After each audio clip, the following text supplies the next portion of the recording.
Welcome to the Genius Factory. Enjoy the video. You start by making the content predictable. Open your Word and standardize every question and answer. Once done, remove extraneous headers and convert choices to separate lines so the importer reads them as options. Make sure you save as docx and keep a backup. This prevents data loss. Next, open a blank Google form in another tab so you can import or paste. These steps reduce parsing errors later and speed the conversion process. You have two efficient options.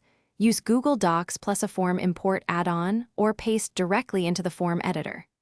If you use Docs, install Form Builder, select the document, then map headings to question types. The add-on converts numbered items into questions automatically. If pasting, select the form's question field, paste the block, and use the three-dot menu to split into multiple questions. Make sure each choice line stays separate, so you finish by configuring question types, required toggles, and assigning points where needed. Then preview and submit a test response to confirm behavior and scoring. Once satisfied, adjust confirmation text and share settings, restrict to organization or open to anyone. If something goes wrong, pause and inspect formatting. Inconsistent numbering or merged lines are the usual culprits.